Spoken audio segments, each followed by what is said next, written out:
1. White House Office, Rick Dearborn. From popular culture to academia, the American presidency has long been a prominent fixture of the national imagination. Naturally so, since it is the beating heart of our nation's power and prestige. It has played, for instance, a feature role in innumerable movies and television shows and has been prodded, analyzed, and critiqued by countless books, essays, and studies. But like nearly everything else in life, there is no substitute for first-hand experience, which this manual has compiled from the experience of presidential appointees and provides inaccessible form for future use. With respect to the presidency, it is best to begin with our republic's foundational document. The Constitution gives the executive power to the president. It designates him as commander-in-chief and gives him the responsibility to, quote, take care that the laws be faithfully executed. It further prescribes that the president might seek the assistance of the principal officer in each of the executive departments. Beginning with George Washington, every president has been supported by some form of White House office consisting of direct staff officers as well as a cabinet comprised of department and agency heads. Since the inaugural administration of the late 18th century, citizens have chosen to devote both their time and their talent to defending and strengthening our nation by serving at the pleasure of the president. Their shared patriotic endeavor has proven to be a noble one, not least because the jobs in what is now known as the White House Office, WHO, are among the most demanding in all of government. The president must rely on the men and women appointed to the WHO. There simply are not enough hours in the day to manage the affairs of the state single-handedly. So delegation is not just advisable, it is essential. The decisions that assistants and senior advisors make will directly impact the administration, its legacy, and most important, the fate of the country. Their agenda must therefore be the president's agenda. Choosing who will carry out that agenda on a daily basis is not only one of the first decisions a president makes in office, but also one of the most critical. The tone and tempo of an administration are often determined on January 20th. Chief of Staff. As with most of the positions that will be covered in this first chapter, the Chief of Staff is also an assistant to the President. However, the Chief is truly first among equals. Of all presidential staff members, the Chief is the most critical to implementation of the President's vision for the country. The Chief also has a dual role as manager of the staffs of both the WHO and the Executive Office of the President, EOP. The Chief of Staff's first managerial task is to establish an organizational chart for the WHO. It should be simple and contain clear lines of authority and responsibility to avoid conflicts. It should also identify specific points of contact for each element of the government outside of the White House. These contacts should include the White House liaisons, who are selected by the Office of Presidential Personnel, PPO. Receiving guidance from the President, the Chief endeavors to implement the President's agenda by setting priorities for the WHO. This process begins by taking stock of the President's campaign promises, identifying current and prospective opportunities, and then delegating policy priorities among the departments and agencies of the Cabinet and throughout the three White House policy councils: the National Economic Council, NEC, the Domestic Policy Council, DPC, and the National Security Council, NSC. The president is briefed on all of his policy priorities by his cabinet and senior staff as directed by the chief. The chief, along with the senior WHO staff, maps out the issues and themes that will be covered daily and weekly. The chief then works with the policy councils, the cabinet, and the Office of Communications and Office of Legislative Affairs, OLA, to sequence and execute the rollout of policies and announcements. White House counsel and senior advisors and senior counselors are also intimately involved. All senior staff report to the chief of staff, either directly or through his 2 or 3 deputies, unless the president determines that a particular assistant to the president reports directly to him. Most chiefs have interacted directly with cabinet officers and a select number of direct reports. In most cases, the direct reports to the chief are his 2 or 3 deputies, the communications director, PPO director, White House counsel, and senior advisors. Occasionally, the Office of Public Liaison, OPL, the cabinet secretary, and Intergovernmental Affairs, IGA, also report directly to the chief.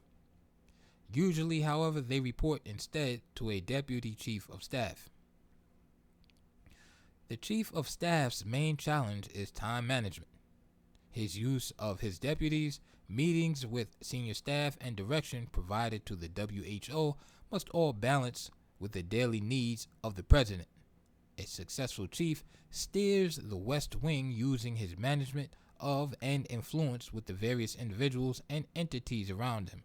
It goes without saying that selecting the right person to be chief is vital. Deputy Chiefs of Staff. In recent years, presidents typically have appointed 2 deputy chiefs of staff, a deputy chief of staff for management and operations, and a deputy chief of staff for policy. There also have been other types of deputy chiefs whose roles have included, for example, overseeing strategy, planning, and implementation. Chiefs of staff have then occasionally appointed a principal deputy chief to be in charge of guiding decision-making, organizational structure, and information flow. Principal deputy chiefs of staff. Not all chiefs of staff have tapped a principal deputy. A major reason is that doing so adds another layer of command complexity. When principal deputies have been installed, their roles have varied based on the needs of particular chiefs. Most principal deputies have functioned as doorkeepers, sorting through action items, taking on those that can be handled at their own level, and passing up others that truly require the attention of the chief of staff or the president. Principal deputies also have assumed control of the scheduling functions, normally under the operations deputy, and have worked directly with the policy councils at the direction of the chief of staff. The OPL and Office of Political Affairs, OPA, also have reported to a principal deputy. Deputy Chief of Staff for Management and Operations. The Deputy Chief of Staff for Management and Operations oversees the president's schedule and all logistical aspects of his movement within and outside of the White House. For example, both air travel on Air Force One and Marine One, and ground transportation. This deputy also interfaces directly with the Secret Service as well as the military offices tasked with keeping the president and his family safe. In the past, this deputy has also worked with the NSC, the Secretary of Defense, the Secretary of State, and the intelligence community, and on advancing all foreign trips. If their roles are separated from that of the policy deputy, this deputy should have a strong grasp of international affairs and robust foreign policy credentials. This deputy further manages all facets of the working White House: technology, grounds management, support staff, personnel administration, and communications. This individual therefore needs to be meticulous and ideally should possess a great deal of command and control experience. Deputy Chief of Staff for Policy. In some administrations, the functions of the IGA, OPA, and OPL and other advisors within the WHO have fallen under the Deputy Chief of Staff for Policy. For conservatives, this arrangement could help to connect the WHO's outreach to political and external groups and be a strong conduit for state and local elected officials, state party organizations, and both grass-top and grassroots groups. This deputy chief works directly with the chief of staff, cabinet officers, and all three policy councils to support the development and implementation of the president's agenda. This deputy chief should therefore have impressive policy credentials in the realms of economic, domestic, and social affairs. Senior advisors. Presidents have surrounded themselves with senior advisors whose experience and interest are not necessarily neatly defined. In recent administrations, senior advisors have been appointed to offer broad guidance on political matters and communications issues. Others have acted as czars for specific projects or policy areas. The most powerful senior advisors frequently have had a long personal relationship with the president and often have spent a significant amount of time with him, within and outside of the White House. They have been asked not only to provide guidance on a variety of policy issues, but also to offer instruction on communicating with the American people and the media. In a number of administrations, new offices or councils have been created to support senior advisors. For the most part, their functions have been duplicative or overlapping, as a result of which these offices have tended to be short-lived. Even so, senior advisors should be provided the staff and resources that their portfolio requires. To ensure that senior advisors are effective, their portfolios must be clearly delineated and clearly communicated across the White House. This too is a responsibility of the Chief of Staff. Office of White House Counsel. The Office of White House Counsel provides legal guidance to the President and elements of the EOP on a host of issues, including presidential powers and privileges, ethics compliance, review of clemency applications, and judicial nominations. The selection of White House counsel is one of the most important decisions an incoming president will make. The office is not designed to create or advance policies on its own initiative, nor should it do so. Rather, it is dedicated to guiding the president and his reports on how, within the bounds of the law, to pursue and realize the president's agenda. While the White House counsel does not serve as the president's personal attorney in non-official matters, it is almost impossible to delineate exactly where an issue is strictly personal and has no bearing on the president's official function. The White House counsel needs to be deeply committed both to the president's agenda and to affording the president proactive counsel and zealous representation. That individual directly advises the president as he performs the duties of the office, and this requires a relationship that is built on trust, confidentiality, and candor. The Office of White House Counsel is also responsible for ensuring that each component of the White House adheres to all applicable legal and ethical guidelines, which often requires ongoing training and monitoring to ensure compliance. This means ensuring that White House staff regularly consult with office attorneys on required financial disclosures, received gifts, potential conflicts of interest, and other ethical concerns. The Office of White House Counsel is the first line of defense for the EOP. His staff must take seriously the duty to protect the powers and privileges of the president from encroachments by Congress, the judiciary, and the administrative components of departments and agencies. In addition to the White House counsel, the office includes deputies, assistants, associates, and legal support staff.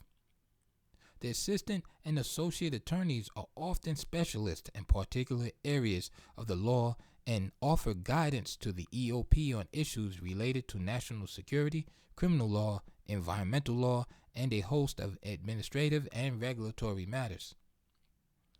Attorneys working in the office of the White House counsel serve as legal advisors to the White House policy operation by reviewing executive orders, agency regulations, and other policy-related functions.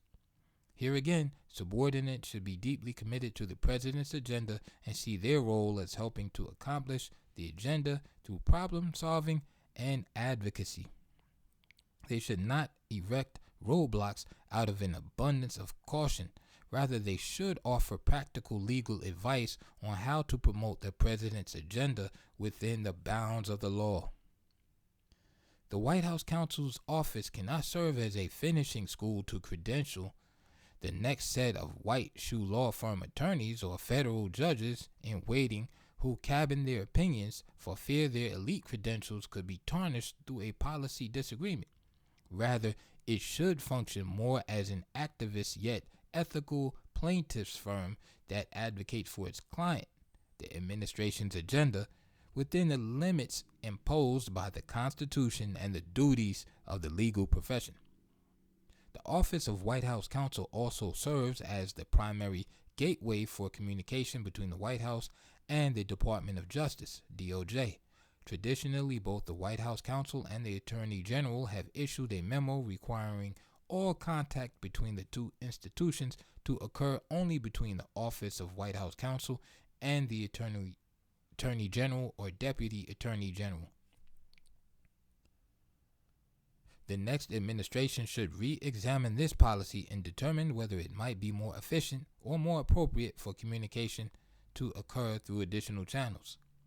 The White House Counsel also works closely with the DOJ Office of Legal Counsel to seek opinions on, for example, matters of policy development and the constitutionality of presidential power and privileges, and with OLA and the DOJ Office of Legal Policy on presidential judicial nominees. When a new president takes office, he will need to decide expeditiously how to handle any major ongoing litigation or other pending legal matters that might present a challenge to his agenda. To offer guidance, the White House Counsel must get up to speed as quickly as possible on all significant ongoing legal challenges across the executive branch that might affect the new administration's policy agenda and must be prepared at the outset of the administration to present recommendations to the president, including recommendations for reconsidering or reversing positions of the previous administration in any significant litigation. This review will usually require consulting with the new political leadership at the Justice Department, including during the transition period. No day is predictable at the White House. Therefore, to handle the pace and volatility of affairs, the Office of White House Counsel must offer measured legal guidance in a timely manner. This often means foregoing law review, style memos about esoteric legal concepts, and instead quickly providing high-level yet incisive guidance. Due to evolving world events, domestic affairs, and political pressures, the office often faces legal questions for which there may not be a wealth of precedent. Attorneys in the Office of White House Counsel must therefore work collaboratively within the White House and the Department of Justice, relying on each other as a team to ensure that proper legal guidance is delivered to the president. The president should choose a White House counsel who is well versed in the Constitution, administrative and regulatory law, and the inner workings of Congress and the political process. Instead of choosing a specialist, the president should hire a counsel with extensive experience with a wide range of complex legal subjects. Moreover, while a candidate with elite credentials might seem ideal, the best one will be above all loyal to the president and the Constitution. Staff Secretary. The office of the Staff Secretary is rarely visible to the outside world, but it performs work of tremendous importance. The office is similar to a military commander's adjutant, as it is responsible for fielding and managing a vast amount of information at the top of its organization. This includes information on its way into the Oval Office, as well as information flowing out from the Oval Office. Because of its gatekeeping function, the position of Staff Secretary is one of extreme trust, and the individual who possesses it should be vetted to work as an honest broker in the President's service. The office of the Staff Secretary has been described as the last substantive control point before papers reach the Oval Office. A great deal of information is headed toward the Oval Office at any moment. This includes presidential decision memos, bills passed by Congress, which may be accompanied by signing or veto statements, and briefing books, reading materials, samples of constituent mail, personal mail, and drafts of speeches. The Staff Secretary makes certain that these materials are complete, well-ordered, and up-to-date before they reach the President. This necessarily means that the Staff Secretary plays a key role in determining who weighs in on policy matters and when. As noted above, the Staff Secretary also handles information leaving the Oval Office. The President may have questions after reviewing incoming material, may wish to seek more information, or may demand revisions. The Staff Secretary is often responsible for directing these requests to the appropriate places and following up on them to ensure that they are completed. One of the Staff Secretary's critical functions is managing and overseeing the clearance process for the President's daily, nightly briefing book. This book is filled with all the reading material and leading documentation the President needs in the morning and the evening to help him make decisions. The Staff Secretary also oversees the use of the President's signature, whether by hand or by auto pen, and manages the Office of the Executive Clerk, Office of Records Management, and Office of Presidential Correspondence. Office of Communications. The Office of Communications, which operates under the Director of Communications, conveys the President's agenda to the public through various media, including speeches and remarks, press briefings, off-the-record discussions with reporters, and social media. Depending on how a president chooses to structure his White House, the Office of Communications may include the Office of the Press Secretary, Press Office, but no matter how it is structured, the office must work closely with the Press Office as well as the President's speechwriters and digital strategists. Operational functions of the Office of Communications include scheduling and running press briefings, interviews, meetings, media appearances, speeches, and a range of other events. The Office of Communications must maintain robust relationships with the White House, Press Corps, the White House Correspondents Association, regional stakeholders, and key interest groups. No legal entitlement exists for the provision of a permanent space for media on the White House campus, and the next administration should re-examine the balance between media demands and space constraints on the White House premises. Leadership within the Office of Communications should include a communications director, who is a direct report to the Chief of Staff, a deputy communications director, a director for strategic communications, and a press secretary. This leadership team must work together closely to drive the national narrative about the White House. The best resource for the Office of Communications is the President. The President conveys the White House's overall message through one or two inaugural addresses, State of the Union addresses, speeches to Congress, and press conferences. The office must also ensure that the various White House offices disseminate a unified message to the public. The communications director and press secretary in particular should be careful to avoid contradicting the president or delivering conflicting information. The speechwriting team is a critical component of the communications team. Speechwriting is a unique talent.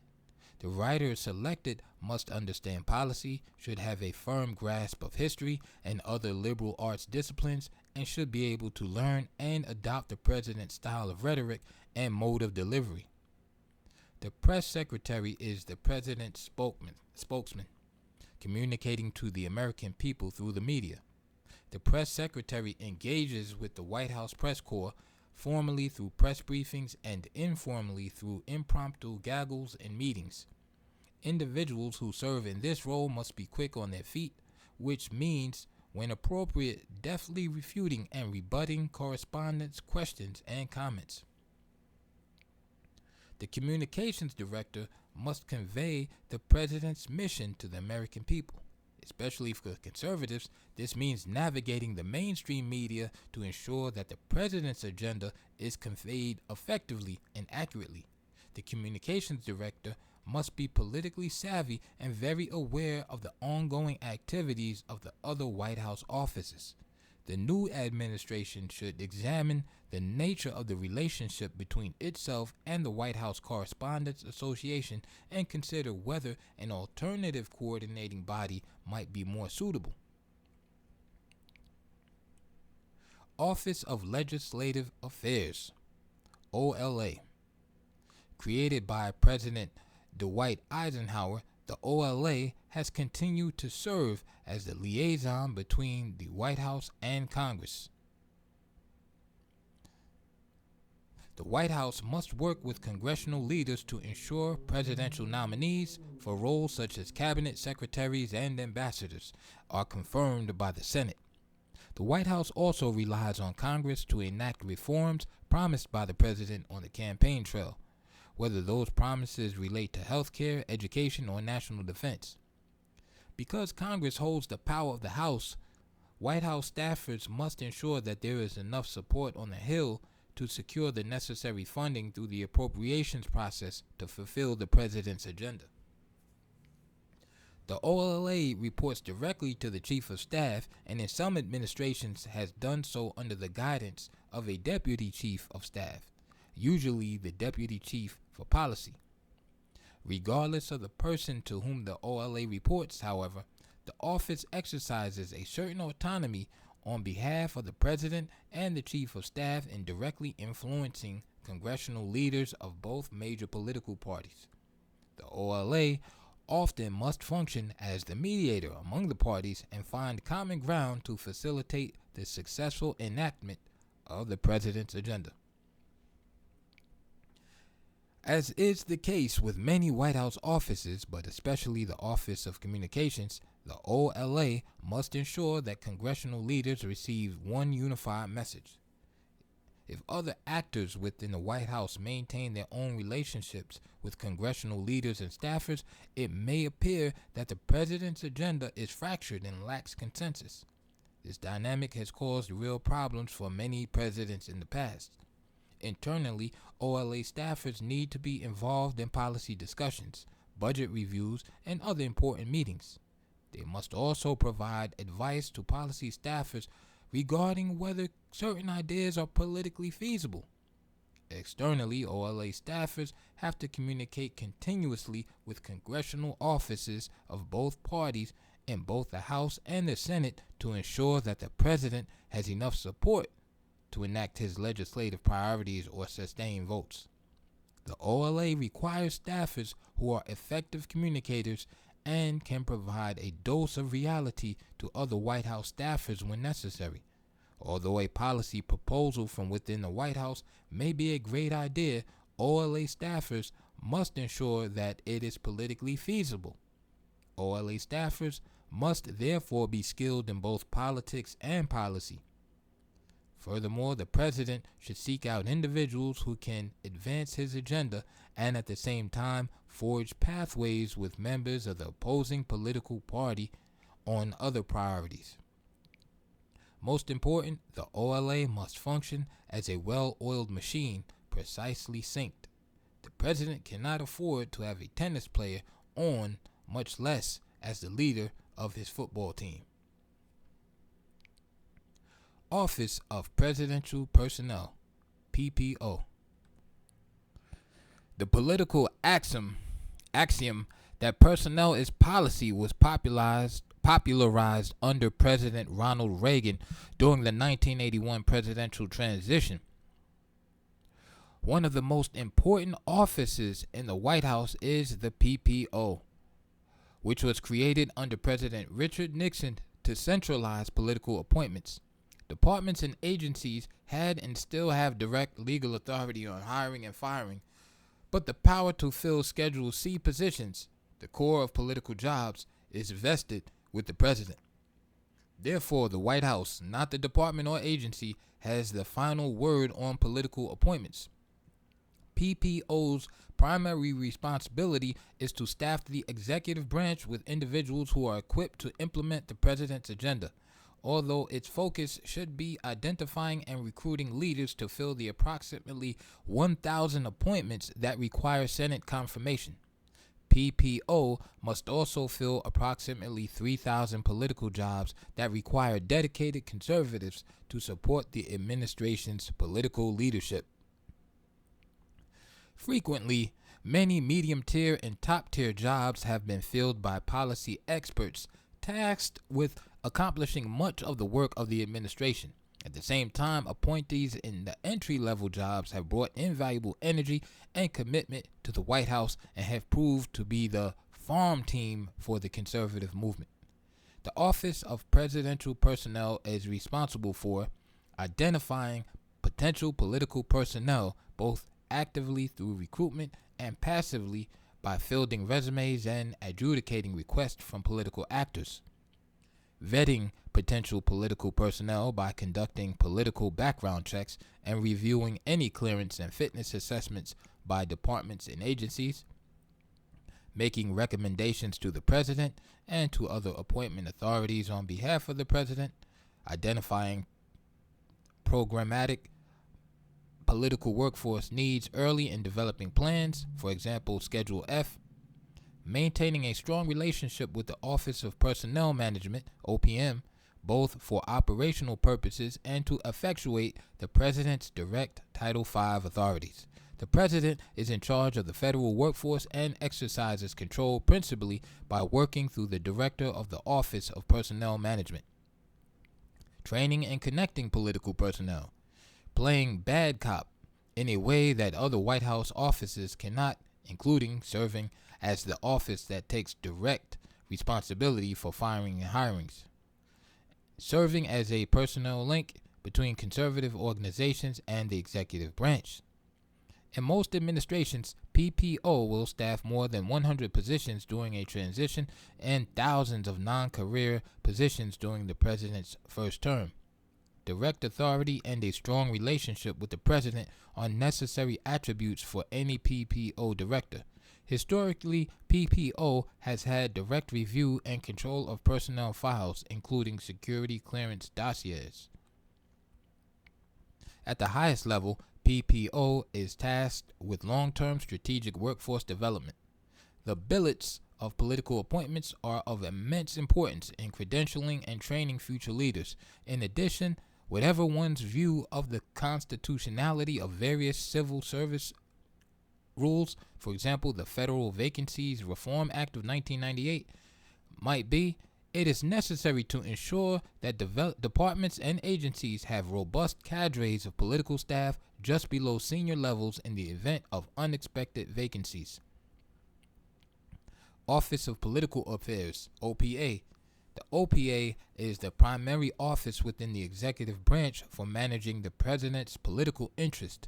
Although its specific functions vary from administration to administration, the OPA typically serves as the liaison between the president and associated political entities, national committees, federal and state campaigns, and interest groups. Within legal guidelines, the OPA engages in outreach, conducts casework, and, if the president is up for re-election, assists with his campaign.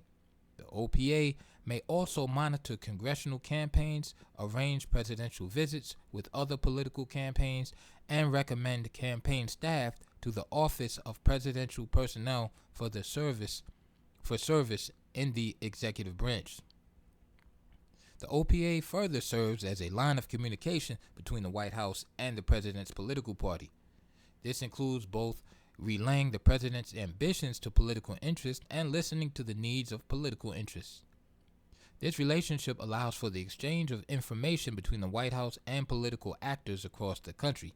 The OPA should have one director of political affairs who reports either to the Chief of Staff or to a Deputy Chief of Staff. The OPA should also include various deputy directors, each of whom is responsible for a certain geographical region of the country. Because nearly all White House activities are in some way inherently political, the OPA needs to be aware of all presidential actions and activities, including travel, policy decisions, speeches, nominations, and responses to matters of national security, and consider how they might affect the president's image. The OPA must therefore have a designated staffer who communicates not only with other White House offices, but also with the cabinet and executive branch agencies. Office of Cabinet Affairs, OCA. The OCA's role has changed to some degree over the course of various administrations, but its overriding function remains the same: to ensure the coordination of policy and communication between the White House and the cabinet. Most important, the OCA coordinates all cabinet meetings with the president. It should also organize and administer regular meetings of the deputy secretaries because they also typically serve vital roles in the departments and agencies, and further often become acting secretaries when cabinet members resign. There should be one cabinet secretary who reports to the Chief of Staff's office, either directly or through a deputy chief, according to the chief's preference and focus. The cabinet secretary maintains a direct relationship with all members of the cabinet. The OCA further consists of deputies and special assistants who work with each department's principal, deputy secretary, undersecretaries, assistant secretaries, and other senior staff. The OCA also connects the departments to WHO offices. The OCA coordinates with the Chief of Staff's office and the Office of Communications to provide the President's agenda through the cabinet departments and agencies. The Cabinet's communications staffers are obviously another critical component of this operation. In prior administrations, the OCA has played a vital role by tracking the President's agenda for the Chief of Staff, Deputy Chiefs, and Senior Advisors. It has worked with each department and agency to advance policy priorities. In the future, amplifying this function would truly benefit both the President and the conservative movement. From time to time, throughout an administration, travel optics, ethics challenges, and Hatch Act issues involving cabinet members, deputies, and senior staffers can arise. The OCA is normally tasked with keeping the WHO informed of such developments and providing support if and when necessary. The ideal cabinet secretary will have exceptional organizational skills and be a seasoned political operative or attorney. Because many cabinet officials have been former presidential candidates, governors, ambassadors, and members of Congress, the ideal candidate should also possess the ability to interact with and persuade accomplished individuals. Office of Public Liaison, OPL. The OPL is critically important in building coalitions and support for the president's agenda across every aligned social, faith-based, minority, and economic interest group. It is a critical tool for shaping public opinion and keeping myriad supporters, as well as frenemies and opponents alike who are within reach, better informed. The OPL is a notably large office. It should have one director who reports to the Chief of Staff's office, either directly or through a deputy, according to the Chief's presence and focus. The director must maintain relationships not only with other WHO heads, but also with the senior staff of every cabinet department and agency. Since a president's agenda is always in motion, it is important for the OPL to facilitate listening sessions to receive the views of the various leaders and members of key interest groups. The OPL should also have a sufficient number of deputies and special assistants to cover the vast number of disparate interest groups that are engaged daily. The OPL has by far held more meetings in the Eisenhower Executive Office Building, EEOB, and within the West Wing itself than any other office within the WHO. The OPL is the chief White House enforcer and gatekeeper among these various interest groups. It has been operated best whenever the chief of staff has given it permission to use both the proverbial carrot and the proverbial stick. To make this work, communication with the chief's office is vital. Additionally, the OPL has an outsized role in presidential scheduling and both official and political travel. The OPL director should come from the president's election campaign or Capitol Hill, but should not have deeply entrenched connections to a K Street entity or any other potential stakeholder. Some prior relationships can create real or perceived biases toward one group or another. The director should be amiable, gregarious, highly organized, and willing to shoulder criticism and pushback from interest groups and other elements of the administration. Unlike the director, OPL deputies and special assistants need a deep understanding of the Capitol.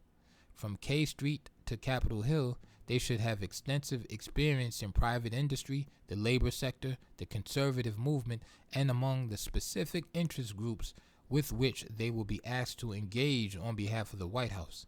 OPL staffers work with more external and internal parties than any other WHO staffers. In turn, they must be effective communicators and initiative takers. They must also be able to influence, persuade, and most important, listen to various stakeholders and ensure that they feel heard. All OPL staffers must understand from the outset that their jobs might be modified or even phased out entirely as the administration's priorities change.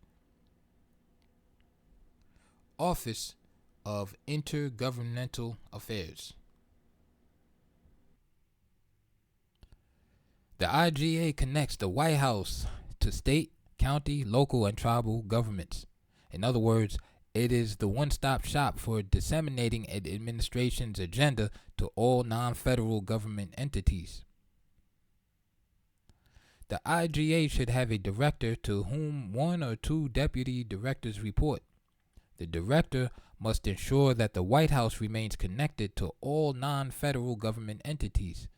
The interests and perspectives of these entities are represented in policy discussions, organized events with the West Wing, EOP senior staff, and IGA staff throughout the departments and agencies. The IGA can be staffed in a variety of ways, but two arrangements are most common. Each deputy and that deputy staffers are responsible for a type of government. A group of staffers is responsible for a specific geographical region of the country. The IGA, as suggested above, represents the interest and perspective of non-federal government entities, but its primary job is to make sure that these entities understand an administration's agenda and ultimately support it. The IGA must work with all other White House offices, especially the OPA and the OPL, and manage its staff throughout the departments and agencies.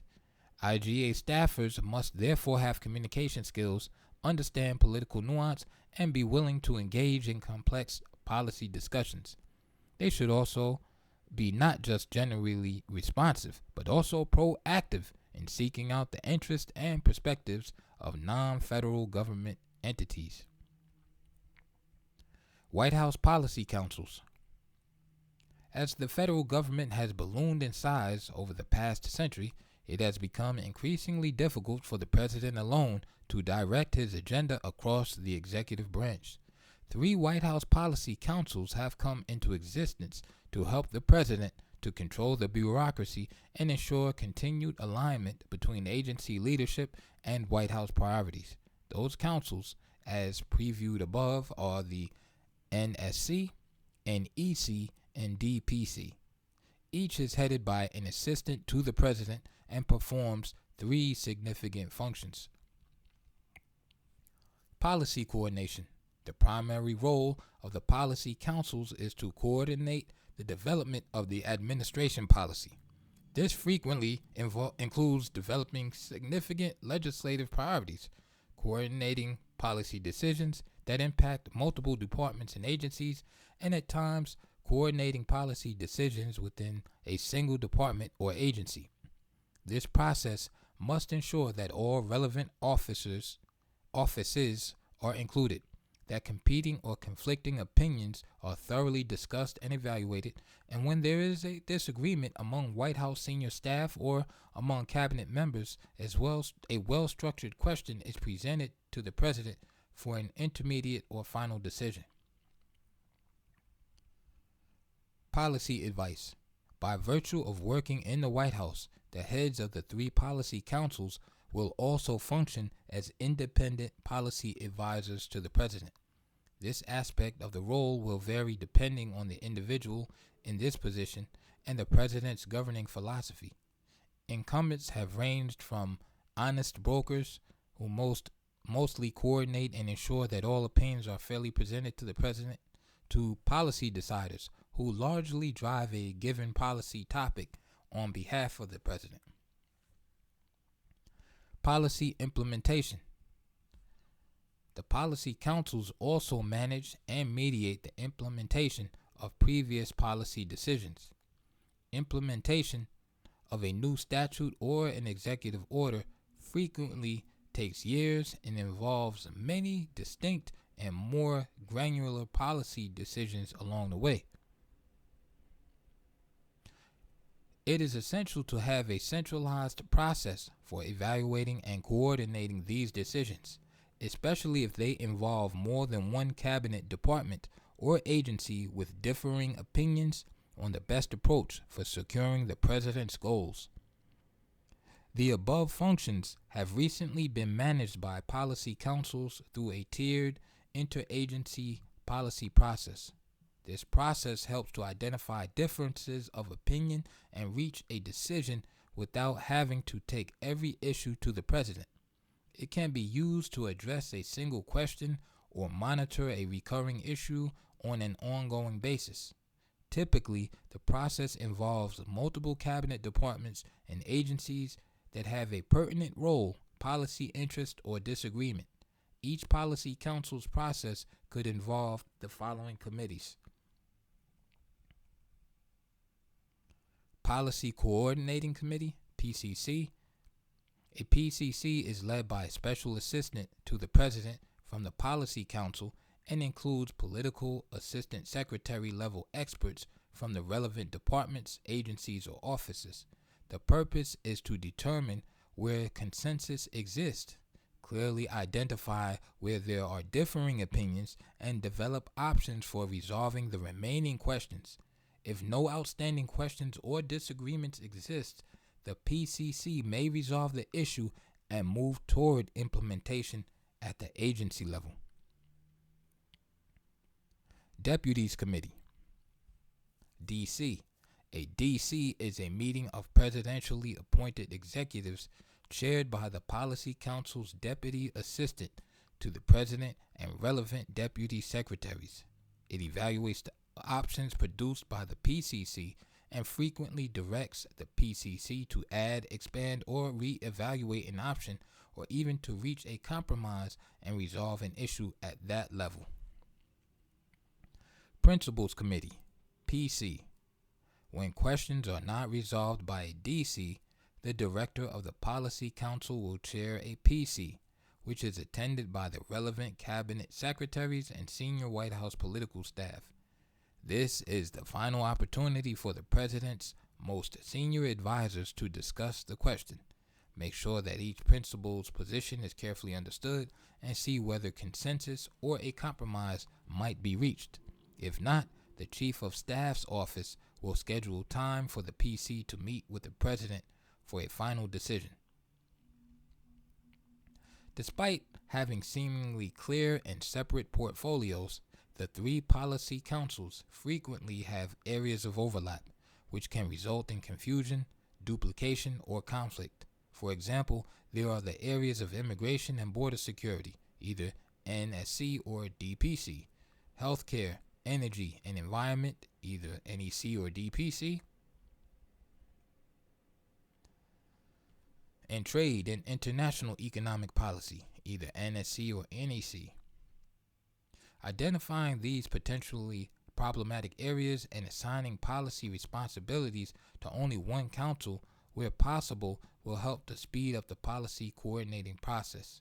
While other chapters will cover specific policy goals for each department or agency, incoming policy counsels will need to move rapidly to lead policy processes around cross-cutting agency topics, including countering China, enforcing immigration laws, reversing regulatory policies in order to promote energy production, combating the left's aggressive attacks on life and religious liberty, and confronting wokeism throughout the federal government. National Security Council. The NSC is intended to be an interdepartmental body within the White House that can set national security policy with a whole-of-government approach. Unlike the other policy councils, the NSC was established by statute.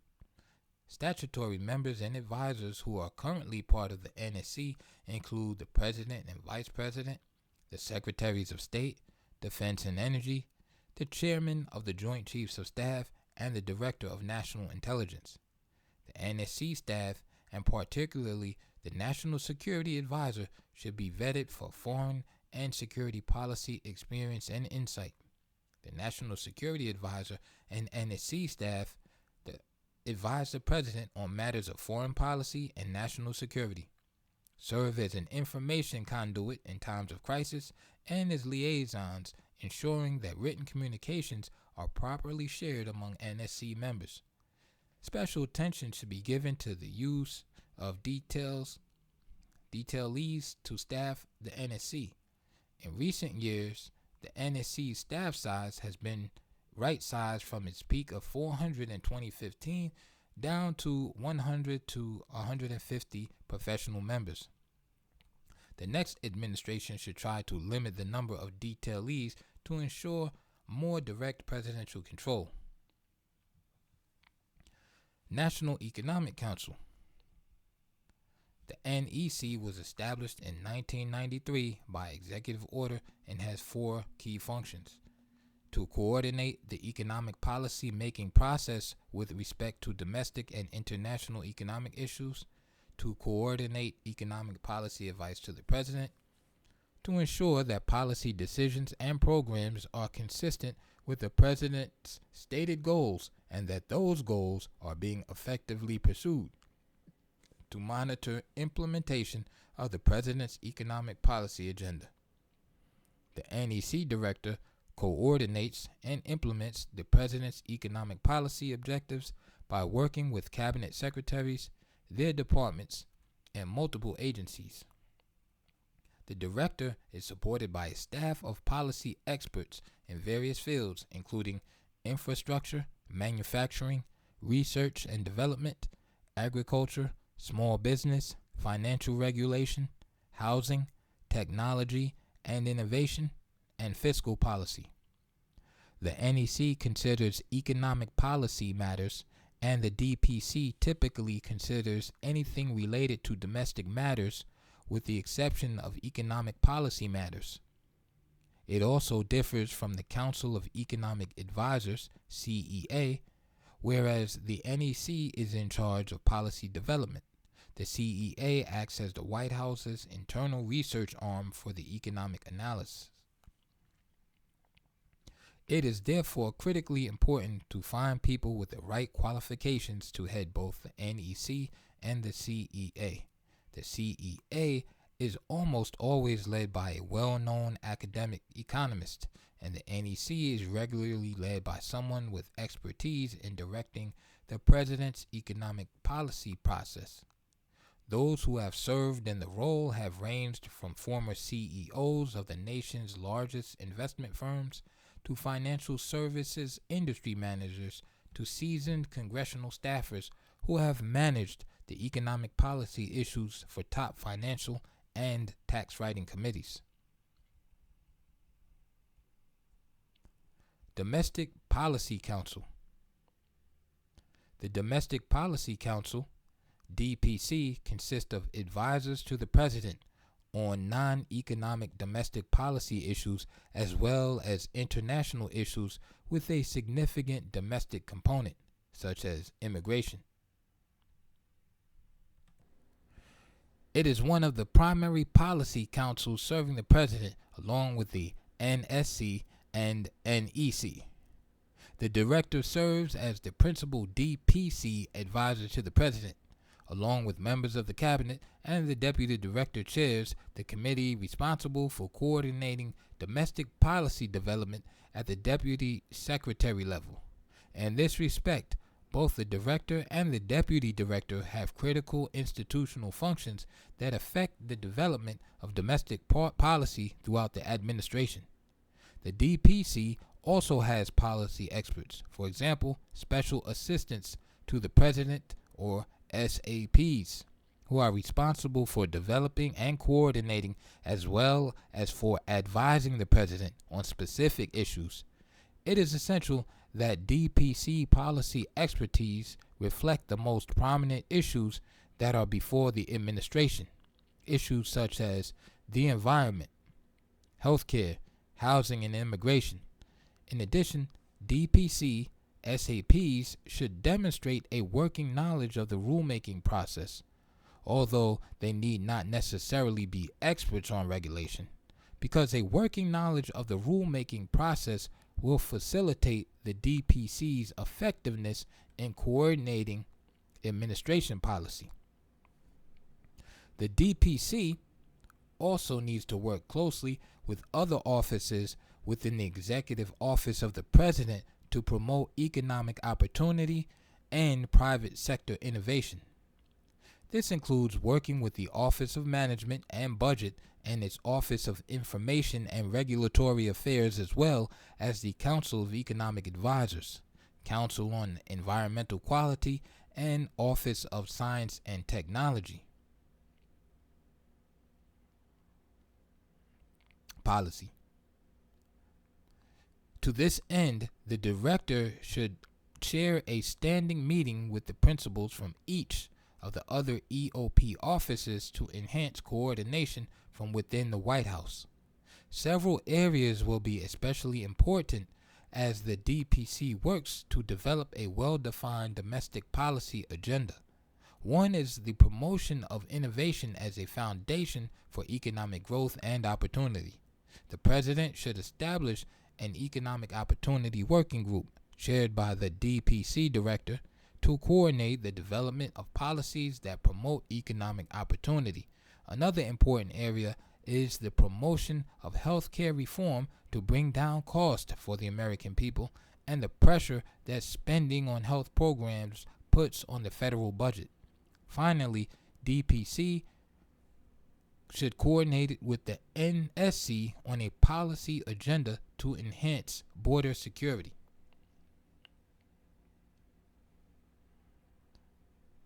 Office of the Vice President, OVP. In modern U.S. history, the Vice President has acted as a significant advisor to the President. Once elected, the VP helps to promote and, in many instances, put into place and execute the President's agenda. The President may additionally determine the inclusion of OVP staff in White House meetings, including Policy Coordinating Committee, Deputies Committee, and Principals Committee discussions, as has been done in various recent administrations.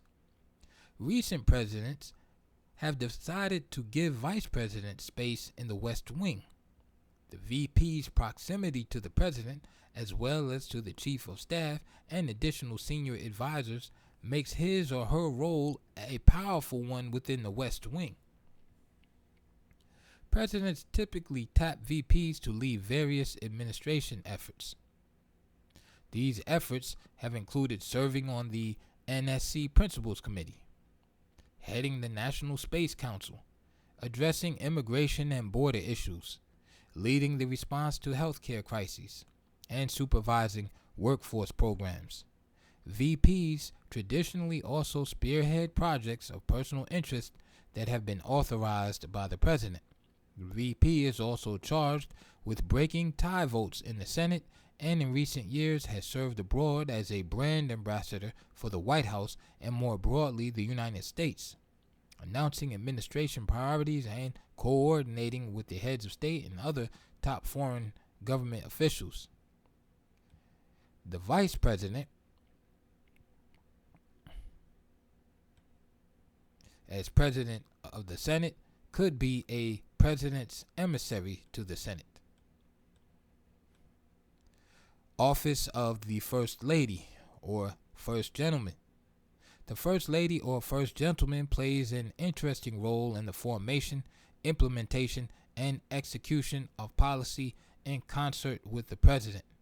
Active and interested first spouses often champion a select number of signature issues, whether they be thorny social issues or deeper policy issues. One advantage of the first spouses taking on hot-button social issues is that any political backlash will be less severe than it would be for the president. The first spouse normally appoints a chief of staff who has enough assistants to support the spouse's activities in the East Wing of the White House. This group works exclusively with the first spouse and senior members of the White House along with the EOP personnel to implement and execute the first spouse's priorities, which reflect the first spouse's passions and interests and are often identified as important in discussions with the president. Executed well, they can be strategically useful in accelerating the administration's agenda. Past East Wing initiatives have focused on such issues as combating bullying, fighting drug abuse, promoting literacy, and encouraging physical education for young adults and children. The first spouse is afforded significant resources.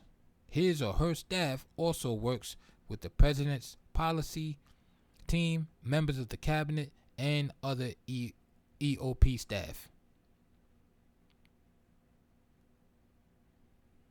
Author's note: the preparation of this chapter was a collective enterprise of individuals involved in the 2025 Presidential Transition Project. All contributors to this chapter are listed at the front of this volume, but Edwin Meese III, Donald Devine, Ambassador Andrew Bremberg, and Jonathan Brunitsky deserve special attention. The author alone assumes responsibility for the content of this chapter, and no views expressed herein should be attributed to any other individual. And notes and end of chapter 1.